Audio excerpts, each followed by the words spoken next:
Hello my friends, how you doing? Today I want to talk about the one big thing you can focus on with your training that will majorly impact the appearance of your physique in a positive way. And this is symmetry. There is actually a lot of research to show that humans perceive symmetrical faces and bodies as much more aesthetically appealing than asymmetrical ones. So, you know, if one bicep is a lot bigger than the other one, or one glute is a lot bigger than the other one, then being able to fix that is going to improve your overall aesthetic. But imbalances between your muscles don't only cause like a less aesthetically appealing physique, but they can also cause limited mobility and pain. And then muscle imbalances can also lead to instability overall, just like with your strength in your body, which can lead to injuries and damages to things such as your joints, ligaments, tendons, bones, muscles, and connective tissue. In my opinion, the biggest benefit of correcting muscle imbalances is to promote overall health and stability within your body, and I think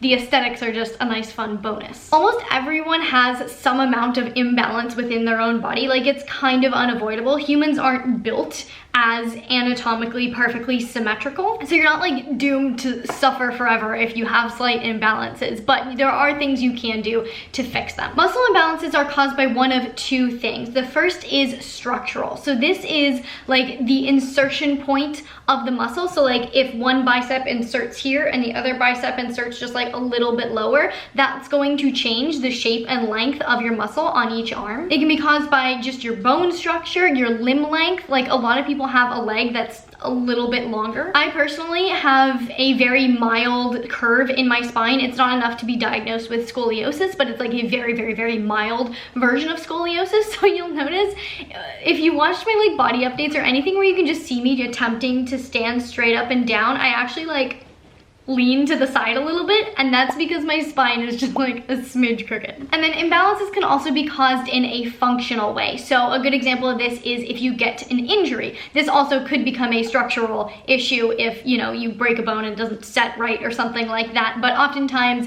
you know, you break your arm, it gets put in a cast, and so that muscle slowly atrophies. And when you get the cast off, now, you know, this arm is a lot smaller than this arm, and so you have an imbalance caused by the function, or lack of function while it's in a cast. A lot of imbalances are caused by the fact that most of us have a dominant hand or dominant side to our body. So, you know, if you're right-handed, you're probably picking up a lot more things with your right hand, doing a lot more with your right hand, and so that's gonna cause slightly more development in the right side of your body. Also, your posture while sitting or standing can contribute to muscle imbalances. You know, if you stand and you tend to like lean towards one side, or if every time you're sitting on the couch or sitting in a chair, you're always sitting slightly shifted in one direction. I personally like to cross my legs a lot when I'm chilling on the couch, and I always cross my legs in one direction, which is probably not the best idea. I should switch that up once in a while. How you sleep can also lead to muscle imbalances. If you're always sleeping on one side or in one position that's asymmetrical, then you're likely to develop some imbalances that way as well. And again, it's absolutely normal to have some slight imbalances due to the structure of your body, and you obviously can't change the structure of your body. Like, you can't grow one leg a little bit longer. It would take some pretty invasive surgery to change the insertion points of your muscles. But even though it's totally normal, it's a really good idea to do what you can to at least counteract the effects of this so that they don't become functional imbalances. Because then the problem will just start to compound on itself, and a slight imbalance will lead to a bigger imbalance, which will lead to other imbalances, and it's no good. So how do you determine if you have any muscle imbalances? Well, the first thing you can do is just take a look at your body. Check out yourself in the mirror, look at different sides of your body and see how they compare. If you can physically see that one bicep is bigger than the other or one quad is bigger than the other, then you know you have an imbalance. I think they look mostly even. Another thing you can do is feel for and just pay attention to strength imbalances, particularly when doing unilateral or one-sided exercises. You know, if you're doing a Bulgarian split squat and you can do 12 reps on one side and you can only do 8 reps on the other side, then you know you have some issues going on there. Another great thing to do is to film yourself from all angles going through different exercises. As someone that regularly creates exercise content for YouTube and Instagram, I have the privilege of doing this regularly, like for my job. So it's actually super, super convenient because I have noticed so many things in my form that I can just do a little tweak to fix any deviations that I have going on. One of the big things that I learned from filming myself that made a huge difference with the symmetry of my back was that when I was doing single arm dumbbell rows, I was doing them entirely unevenly between the sides. Like my form was just entirely different. On one side, I was holding my body very, very stable, and then on the other side, I was trying to rotate as much as I could to get the weight up as high as possible. And filming myself was actually one of the first ways that I noticed that I had such a bad glute imbalance too. Because I could see that when I squatted, going down was fine, but when I would come back up, my weight would shift over to the side. So my hips would go straight down, but on the way up, it was just a complete disaster. And I did not notice how bad that was until I filmed myself. When you can see yourself going through a movement, it becomes a lot easier to see where your body is deviating. And it's a lot easier to also notice the little things because they get exaggerated in movement rather than just looking at your static body in the mirror. And then lastly, if you want to assess your imbalances, I definitely recommend doing some yoga flows or mobility flows and stuff like that, because oftentimes those will help you catch little spaces in which, you know, maybe you can lunge a little bit farther on one side, or maybe your shoulder has a little bit more flexibility in a certain position. These will help you see movement pattern differences that may not even have manifested as muscle imbalances yet, but would in the future if you were to continue to train with those imbalances going on. And so without further ado, the 5 tips that I have for you guys to fix these imbalances and to prevent yourself from developing imbalances in the future. If you're excited to learn these tips, give the video a big thumbs up, hit that subscribe button. Let's get into it. The first thing you're gonna wanna do is establish a stronger mind-to-muscle connection with the weaker side. The mind-to-muscle connection is the awareness that you have that a muscle is firing when you're working it. A very common example is feeling your glutes working while you're squatting. If you don't feel your glutes when you're squatting, then you may have a weaker mind-to-muscle connection. The current research favors the idea that a stronger mind-to-muscle connection while performing an exercise leads to faster strength gains as well as faster muscle hypertrophy gains. One of the best ways to improve this mind-to-muscle connection is simply to focus on the activation of the muscle while you are performing an exercise that involves that muscle. So for example, with the squat, if your left glute is weaker or smaller than your right glute, as you go through the movement, you're gonna think, okay, left glute, thinking about my left glute. At the bottom, this is where you really can focus on squeezing the left glute, so you can drive up and keep thinking about squeezing your left glute. When you get to the top, think squeeze the left glute. At the top and the bottom is where you can really think about contracting it as hard as possible, but think about it every space in between also. The next thing is to perform activation exercises, specifically with the goal of rewiring the neural pathway so that you have that stronger neural connection to the muscle. And it's really important to keep that goal in mind, because I often see a lot of activation exercises that basically just pre-fatigue the muscle that you're aiming to target, which in research has shown is not effective at improving strength or muscle gains with that muscle, because if the muscle is fatigued before you go into the actual exercise and workout that you're planning on doing, then the surrounding muscles tend to take over instead, and you actually get less activation. So these like 5 to 10 minute glute warm-ups that you see a lot of people doing, if you're doing them more intensely than like very lightly, they're going to pre-fatigue the muscle and they're going to be counterproductive. And the difference between whether or not you're activating the pathway versus fatiguing the muscle is kind of a blurred line, and you have to figure out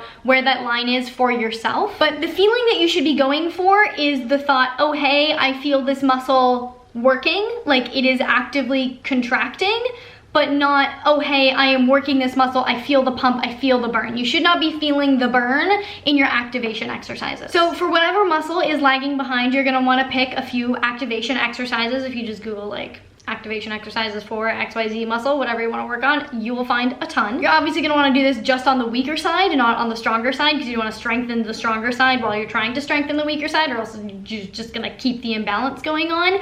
What I personally recommend doing is incorporating these activation exercises kind of as much as you can throughout the day, not just around your workout, because you're trying to reestablish a neural connection. So the more frequently you can do that, the stronger the connection is going to be. So you can pick like 2 to 3 exercises, set a few alarms on your phone throughout the day, just get up whenever the alarm goes off, do the 2 exercises for like 30 seconds and then go back to whatever you were doing. But it's also beneficial to do the activation exercises just before your workout so that you have that mind to muscle connection like right there in the forefront of your brain. I personally recommend sticking with resistance band and isometric exercises that isolate the specific muscle that you want to target. And this is opposed to using actual weights as an activation exercise, because I think for most people that's going to lean more towards pre-fatiguing rather than just activating that connection. And then you want to make sure it's an isolation exercise so that you're targeting that very specific muscle, not all of the muscle groups around it. So if you know that your back is weaker on one side, you could grab a really light resistance band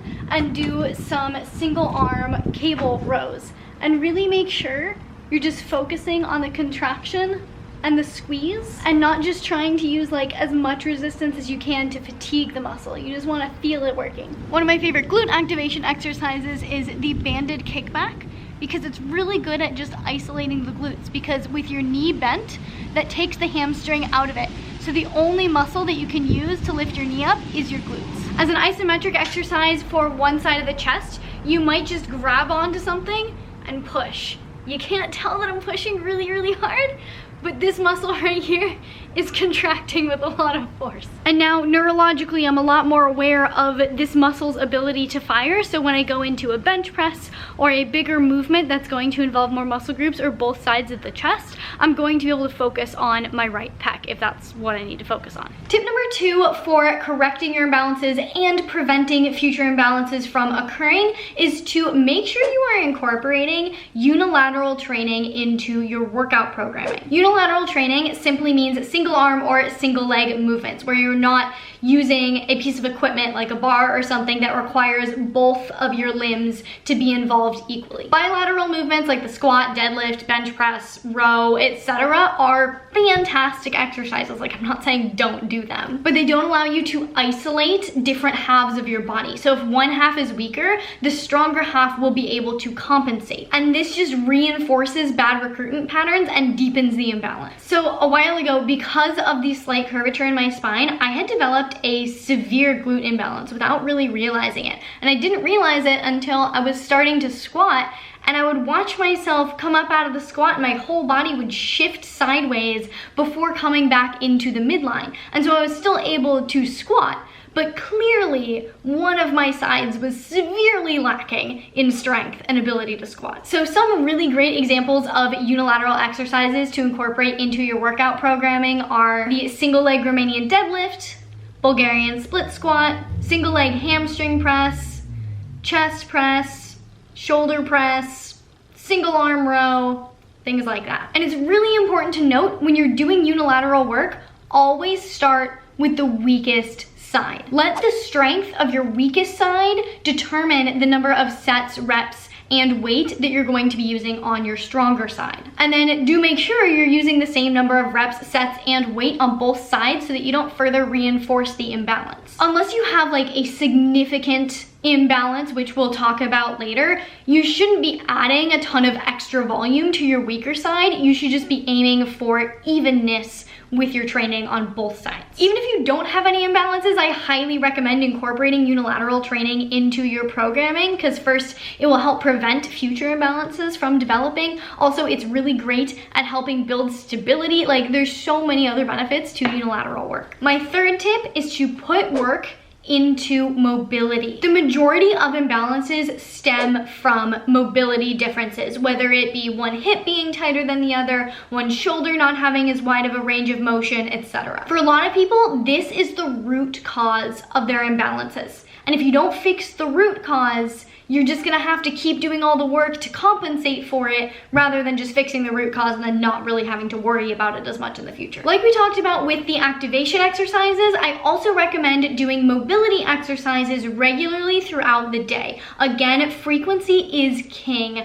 with improving your mobility. And it's especially important with lower body imbalances, because walking, very repetitive motion. If you have any imbalances that exhibit themselves in your gait, those are just gonna be constantly reinforced every single time you're walking. And then obviously you're gonna wanna focus specifically on the side of your body with the issue. So if one of your hips is tighter than the other, focus most of your work on the hip that is tighter. Because if you make them both more mobile and one is still more mobile than the other, then you're still imbalanced. Now this is a very individualized thing because it's gonna depend not only on which muscles and joints specifically need more work, but also like what direction they kind of need to be taken. So I can't, like, it would take me 10 hours to sit down and make a video to give you like more than 10 hours. It'd take like 100 hours to go through every single mobility drill that you could need to potentially ever use. So what I recommend doing is instead looking up some yoga flows or mobility flows and going through those and see if you can find any of your individual sticking points where you realize that in one position you can go a lot farther on one side than the other,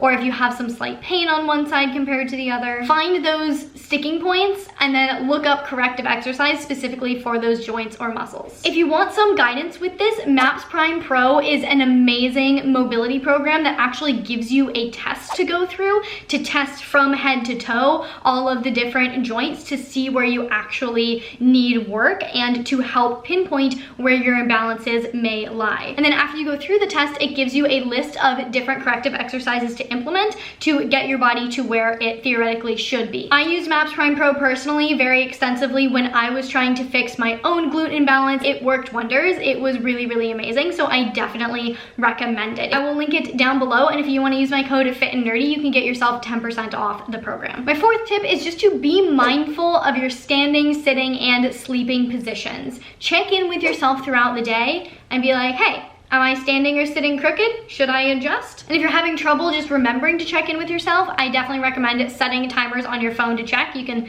set timers on your phone to check your posture, do your mobility, and do your activation exercises all at the same time. It'll be great. If you check in and realize that you've had your right leg crossed over your left while you've been seated at work for the last 3 hours, maybe just like switch the cross of your legs for the rest of the day. And then I know sleep is kind of a difficult one to change, but the more symmetrically you can sleep, the better. So if you're sleeping on your back, that's going to promote the most symmetry in your body. If you're a side sleeper, make sure you're like switching sides every now and again. I also strongly recommend getting a good supportive mattress, not sleeping on like a super old mattress that's gotten worn out, because that's just, I mean, that can cause all sorts of issues, let alone imbalances in your body. I recently just got myself a new mattress. I got the Layla and I absolutely love it. It has 2 sides to it, so you can flip it over for like a softer side or a harder side. I'll link that down in the description box below too, because honestly, it's one of like the better mattresses out there health-wise. It doesn't have all like the toxins and stuff in it, and it's just a very clean mattress, so I definitely recommend it. And then my 5th tip is specifically